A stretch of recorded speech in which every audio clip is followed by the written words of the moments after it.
நான் அடிக்கடி சொல்லுவேன், வாழ்க்கையில வெற்றி பெற்றவர்னா பணக்காரன் ஆகுதோ, கவர்மெண்ட்ல IAS ஆகுறதோ, இல்ல அப்ராட்ல போயிட்டு செட்டில் ஆகிறதோ கிடையாது. உண்மையா வாழ்க்கையில வெற்றி பெற்றவங்க யார் தெரியுமா?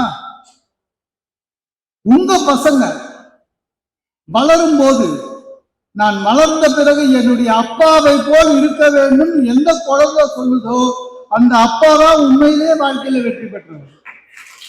You should be a role model for your children. எங்க அம்மா என்கிட்ட அடிக்கடி சொல்லுவாங்க,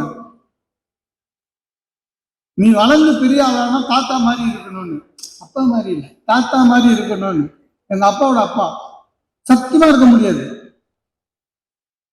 எங்க தாத்தா 94 வயசு வரையும் இருந்தாரு.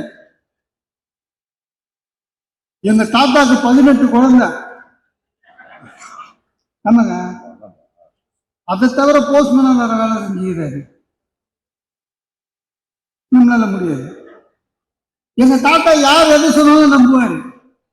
நீங்க நம்ப மாட்டீங்க, ஒரு ஆள் என்ன பண்ணிக்கிறான், எங்க தாத்தா கிட்ட இந்திரா காந்தியை நேரில் காமிக்கிறேன்னு எங்க தாத்தாவே நார்த் இந்தியா கூட்டி போய் ஒரு சேருக்கிட்ட எங்க தாத்தா வருமானம் வச்சுட்டு போயிட்டான். எங்க தாத்தா அங்கேயே 2 வருஷம் வேலை செஞ்சு திரும்பிட்டாரு. தன்னை ஒருத்தர் ஏமாத்துறது கூட எங்க தாத்தாக்கு தெரியல. எங்க பாட்டி கிட்ட சொல்லியிருக்காரு, எனக்கு அப்பவே தெரியும் அந்த அம்மா என்னை பார்க்காதுன்னு, அது காங்கிரஸ் நான் DMK அப்படின்னு எங்க தாத்தா. அப்போ